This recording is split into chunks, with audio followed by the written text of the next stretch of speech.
오늘은 이 레위기에 나와 있는 제사 제도에 대해서 살펴보도록 하겠습니다. 성경을 처음부터 읽어 나갈 때에 모세오경 부분에서 넘어야 될 큰 장애물이 두 가지가 있습니다. 첫 번째는 출애굽기 25장부터 나오는 성막에 관한 규정입니다. 이것은 이렇게 만들고 저것은 저렇게 만들어라 하고 세세하게 규정을 하는데, 또 제사장의 옷은 또 이렇게 저렇게 만들어야 된다 하고 나오는데, 읽어도 그림이 잘 안 그려지고, 그리고 이게 다 도대체 나랑 무슨 상관이 있는가 싶어서 참 읽어 나가기가 힘이 듭니다. 어떻게 해서 출애굽기를 다 지나가면 레위기가 기다리고 있습니다. 1장부터 27장까지 27장에 걸쳐서 각종 제사 제도와 정결 예법, 또 율법들이 나옵니다. 그리스도 안에서 제사와 율법이 온전하게 다 이루어지지 않았는가?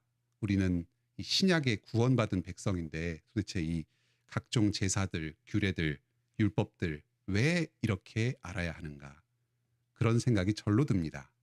그냥 레위기 뛰어넘고 바로 민수기로 시작하고 싶은 생각이 듭니다. 하지만 그렇지 않습니다. 구약의 모든 말씀 가운데 우리와 상관없는 이 제사 제도와 율법의 말씀 가운데에도 우리를 향한 하나님의 사랑이 담겨 있습니다.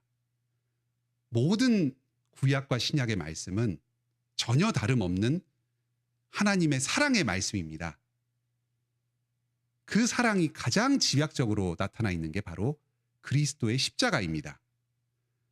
구약의 하나님과 신약의 하나님은 동일하시고 불변하신 한 분 하나님이십니다. 우리가 단순히 십자가 사랑이다, 십자가 사랑을 붙들고 누린다 하지만, 그렇게 그 십자가만 바라보고 있으면 그 속에 담긴 하나님의 풍성한 뜻을, 그 풍성한 사랑을 다 누릴 수가 없습니다. 우리는 예수 그리스도를 더 잘 알고 그리스도의 사랑을 더 풍성하게 누리기 위해서 구약의 모든 말씀을 들어야 합니다. 오늘 이 제사 제도에 대한 말씀 또한 바로 우리에게 주시는 하나님의 복음 말씀입니다. 오늘 이 시간에 이 제사 제도를 말씀을 통해서 죄인들을 향한 하나님의 사랑을 깨달으시기 바랍니다. 예수 그리스도 안에서 죄 용서하시는 하나님의 은혜를 이 제사에 관한 말씀을 통해서 다시금 깨닫고 나의 모든 삶을 하나님께 다 드리기로 다짐하는 귀한 시간 되시길 바랍니다. 첫째로 번제와 소제와 화목제의 말씀을 통해서 하나님께 자기를 드린 사람은 이웃을 섬긴다는 말씀을 듣겠습니다. 레위기의 대표적인 제사가 5가지입니다. 번제, 소제, 화목제, 속죄제, 속건제입니다. 간단하게 정리하면 번제와 소제는 하나님께 자신을 다 드린다는 의미입니다. 화목제는 주님께 감사드리고 그 감사를 형제들과 이웃들과 함께 나눈다는 제사입니다. 속죄제와 속건제는 하나님께 죄 용서를 구하는 제사입니다. 하나씩 중요한 특징들 중심으로 살펴보겠습니다. 먼저 번제입니다. 출애굽기 29장을 보면 성막을 짓고 매일 아침에 저녁에 하루에 2번씩 날마다 제사를 드리라고 하는데, 그때 드리는, 날마다 드리는 제사가 바로 번제와 소제입니다. 이렇게 보면 가장 기본이 되는 제사다, 날마다 드리는 제사다 할 수 있습니다. 번제는 짐승을 다 태워버리는 점이 가장 큰 특징입니다. 짐승을 조각조각을 내서 전부 다 번제단 위에 받쳐놓고 피만 버리고 나머지는 전부 다 싹 태워서 버립니다. 주인은 짐승을 바치기 전에, 짐승을 토막내기 전에 그 짐승의 머리 위에 자기 손을 얹습니다. 나의 모든 것을 이 짐승이 대신한다 하는 표시입니다. 나를 하나님 앞에서 전부 태워버린다, 나를 하나님 앞에 온전히 바쳐드린다 하는 뜻을 이 번제를 통해서 나타냅니다. 매일 아침 저녁으로 번제를 드리기 때문에 1년 12달 365일 드리고 또 안식일 일주일에 한 번은 2마리씩 드립니다. 평소마다 2배씩 드립니다. 막대한 양의 짐승이 필요합니다. 사람의 형편에 따라서 누구나 적합한 제물을 번제 제물로 바칠 수가 있었습니다. 여유가 좀 되는 사람들은 소를 바치고 그 다음으로는 양이나 염소, 또 빠듯한 사람들은 비둘기를 드릴 수도 있었습니다. 보통 양이나 염소가 많았다고 하고 서민들은 비둘기를 활용하는 경우도 많았습니다. 제사의 형식을 보면 짐승의 종류에 따라서 차등이 없습니다. 비둘기는 피도 별로 없고 체구도 작으니까 좀 형식이 단순한 정도로 드렸습니다. 소를 바친다고 해서 뭐 더 특별한 제사가 되는 것도 아니고 비둘기를 바친다고 해서 특별히 뭐 손해를 보는 것도 없었습니다. 우리 각자의 형편을 따라서 믿음이 좋은 사람은 좋은 사람대로, 또 바칠 것이 더 많은 사람은 더 많은 대로 바칩니다.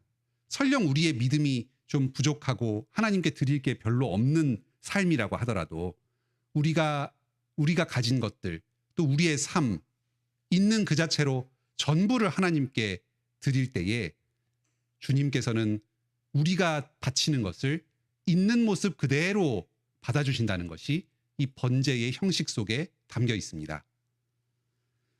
소제는 곡식 제사입니다. 곡식을 빻으면 하얀 가루가 되니까 그 힐 소자를 써서 소제라고 합니다. 다양한 곡식들을 가루로 빻아서 드릴 수도 있었습니다. 그 가루를 요리해서 음식의 형태로 만들어서 그 음식 자체를 만들어서 태워 바칠 수도 있었습니다. 이것도 형편에 따라서 종류별로, 또 요리를 좋아하는 사람은 직접 음식을 만들어서 바칠 수 있었습니다. 곡식과 기름과 유향을 섞어서 바칩니다. 그런데 이것들은 전부 성소 안에 있는 그 기구들을 만들 때 쓰이는 재료들입니다. 곡식은 진설병을 만들 때 쓰고 기름은 금촛대에 촛불을 붙일 때 씁니다. 그리고 유향은 분향단에서 향을 피울 때 씁니다. 거룩하신 하나님께 이 성소에 나아가는 마음으로 그 마음을 담아서 일반 백성들도 제물을 바칠 수가 있었습니다. 소제물은 백성들이 바친 곡식을 전부 다 태우지는 않았습니다. 가루든지 요리든지 그 중에 일부만을 뽑아서 태워서 바치고 그 나머지는 제사장들이 먹는 음식으로 썼습니다.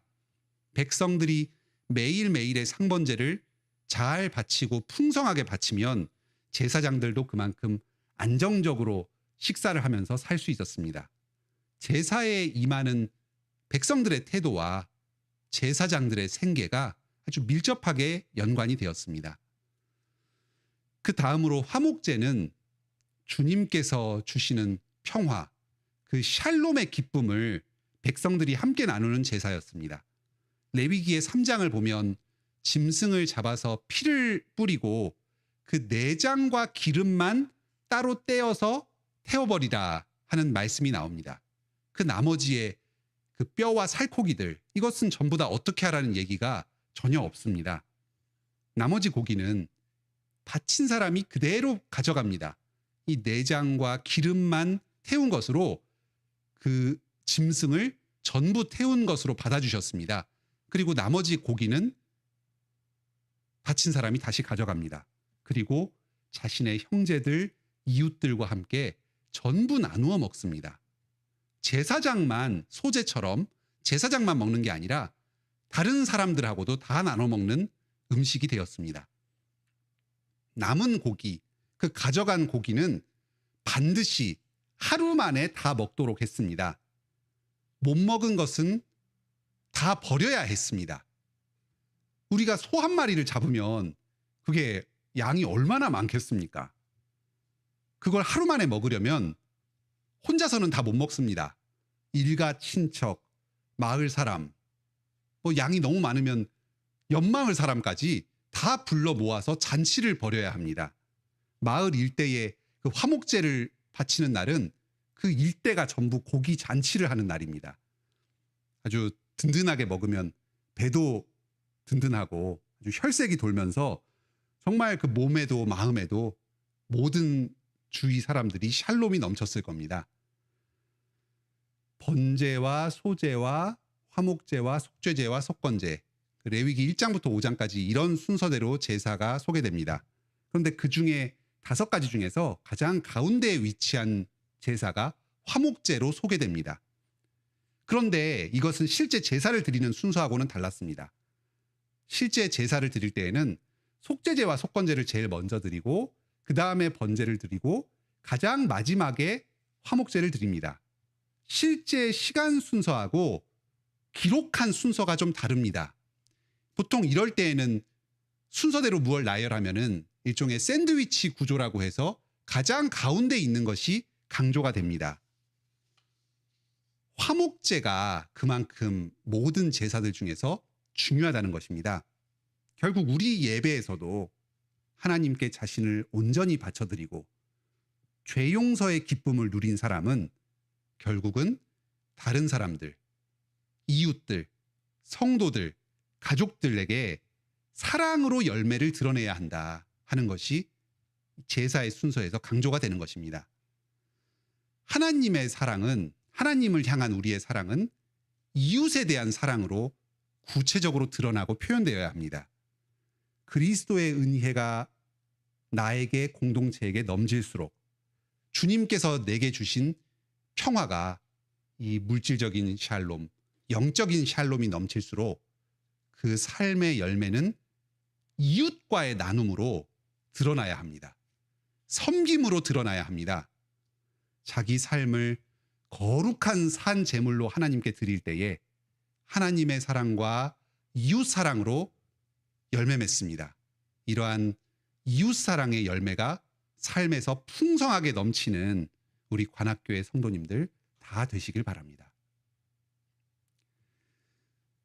다음으로 속죄제와 속건제를 살펴보면서 죄 용서받은 백성들이 사랑의 제사를 드림으로 나아간다는 말씀을 듣겠습니다. 속죄제와 속건제는 그 내용이 비슷합니다. 둘 다 죄를 지었을 때 그 죄 용서를 받는 제사를 드리는 것입니다. 회개함으로 드리는 제사들입니다. 사람마다 속죄제와 속건제를 드리는 그 제물들이 조금씩 차이가 납니다.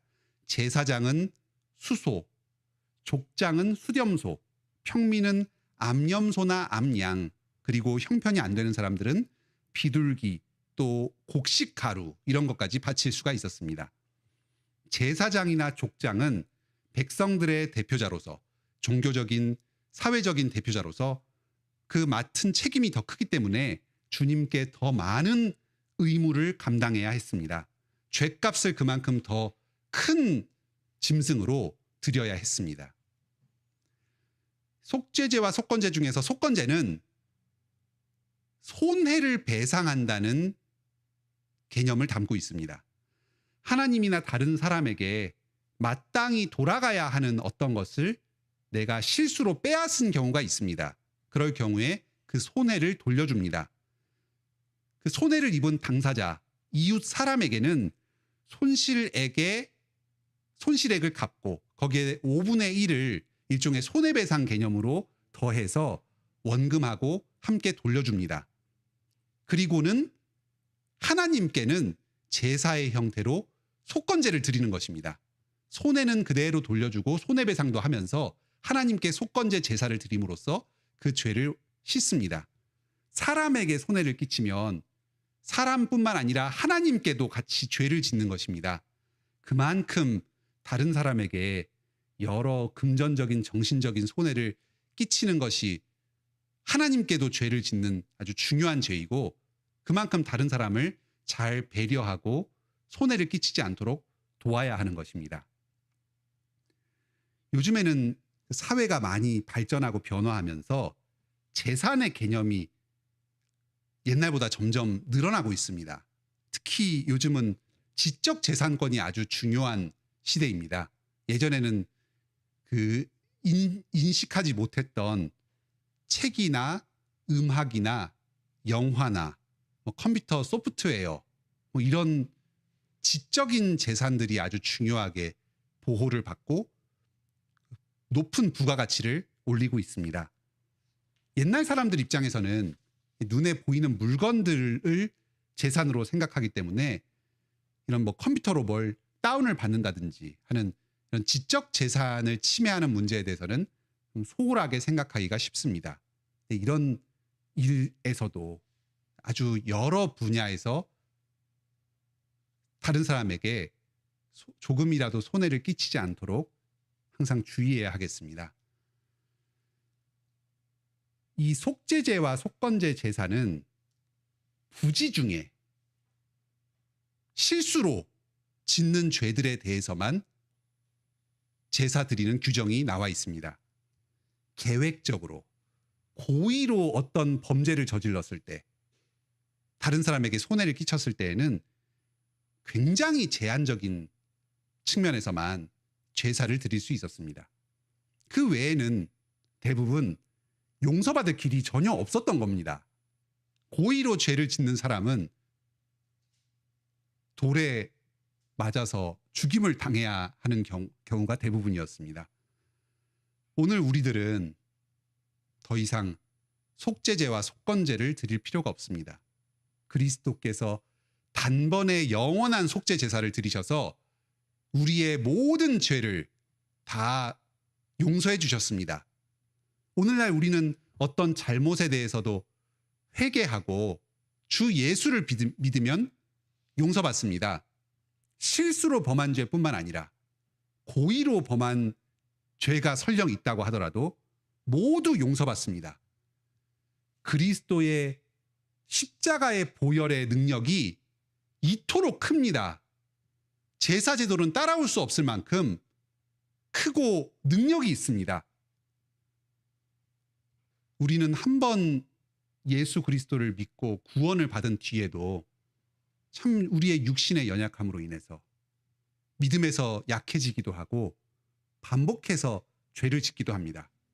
어떤 경우에는 잘못인 것을 알면서도, 내가 지금 행하는 이 일이 죄라는 것을 알면서도 여러 가지 핑계를 대기도 하고 자기 합리화를 대기도 하면서 그냥 죄 가운데로 빠져들고 반복적으로 죄를 짓기도 합니다. 만일 우리도 구약 백성들처럼 의도적으로 죄를 짓는 경우에 용서받을 길이 없다면 과연 이 자리에 누가 살아있을 수 있겠습니까? 우리는 지금 은혜의 시대에 살고 있습니다. 우리의 육신의 연약함 때문에 자주 쓰러지고 죄에 걸려서 넘어질 때에도 우리가 다시금 일어서서 주님께 나아가서 회개하면 참 좋으신 주님께서는 우리 죄를 다시 용서해 주십니다. 우리의 발을 계속해서 다시 씻겨 주십니다. 우리가 우리 죄를 자백하면 그분은 신실하시고 의로우사 우리 죄를 용서하시며 모든 불의에서 우리를 깨끗게 하실 것이요. 아멘. 우리 이 시간 다시금 우리 죄를 고백하고 회개함으로 나아갑시다. 그리스도의 십자가 앞으로 다시 나아가서 그분의 보혈 공로를 의지합시다. 주여, 나의 죄를 용서하여 주시옵소서. 이미 죄 용서받고 구원의 은혜 누린 이 백성이지만 참으로 나의 연약함으로 인해서 반복적으로 짓는 죄가 아직도 있습니다. 예수 그리스도의 보혈 공로로 다시 나를 용서하여 주시고 이 죄와 사망의 영향력에서 벗어나게 하여 주시옵소서. 거룩하고 의로운 삶으로 실제적으로 다시 나아가게 하여 주시옵소서. 그리스도께서 여러분의 죄를 용서하여 주셨습니다. 이스라엘 백성들은 다시 죄 용서를 받기 위해서 반복적으로 제사를 드려야 했습니다. 매일의 번제에서, 안식일마다 드리는 제사에서, 또 매 절기 때마다, 또 매해 속죄일마다 드리는 제사를 통해서 죄 용서를 받아야 했습니다. 구약 백성들도 그리스도 안에서 우리와 동일한 죄 용서의 은혜를 받았지만 제사를 반복해서 드려야 하는 번거로움이 그들에게 있었습니다. 하지만 우리는 영원한 단번에 예수 그리스도의 십자가의 속죄 제사를 통해서 죄 용서를 받습니다. 예수님이 하나님의 아들이신데 나를 위해서 내 죄를 용서해 주시려고 십자가에 못 박혀 죽으셨다. 이 복음을 믿고 그리스도를 의지하는 사람은 계속해서 죄 용서의 은혜를 누리게 됩니다. 이제 죄 용서를 받은 우리는 그 은혜 안에서 그리스도의 남은 고난에 동참합니다. 우리 각자에게 맡겨진 십자가를 계속 지고 갑니다. 우리의 삶을 그리스도와 함께 거룩한 산 제물로 드립니다. 이것은 그리스도께서 드리신 속죄 제사를 반복해서 드리는 것이 아닙니다. 나의 죄를 용서받으려는 그 고난을 당하고 제사를 드리는 것이 아닙니다. 다른 사람의 죄를 함께 짊어지고 그 사람이 회개하고 예수 그리스도를 더 잘 믿도록 나아갈 수 있게 도와주는 고난이고 제사입니다. 죄 용서의 희생 제사는 그리스도의 십자가를 통해서 완전히 끝났습니다. 하지만 사랑으로 다른 사람들을 섬기는 십자가의 희생, 거룩한 산 제물로 나의 삶을 계속해서 드리는 그 산 제사는 지금도 계속됩니다. 제사장과 족장들이 더 큰 제물을 바쳐야 했던 것처럼 교회의 지도자들은 공동체 안에서 더 많이 희생하고 더 많이 책임져야 합니다. 각 가정의 가장들은 더 많이 희생하고 더 많이 책임져야 합니다. 더 큰 자기의 십자가를 감당해야 합니다. 지도자들이 그만큼 사랑과 존경을 많이 받는 만큼 책임도 큽니다. 또 우리 모든 성도들 각자는 모두가 각 사람이 왕 같은 제사장으로서 이 세상에서 하나님의 사랑을 받으며 사람들의 존경을 받으며 살아가고 있습니다.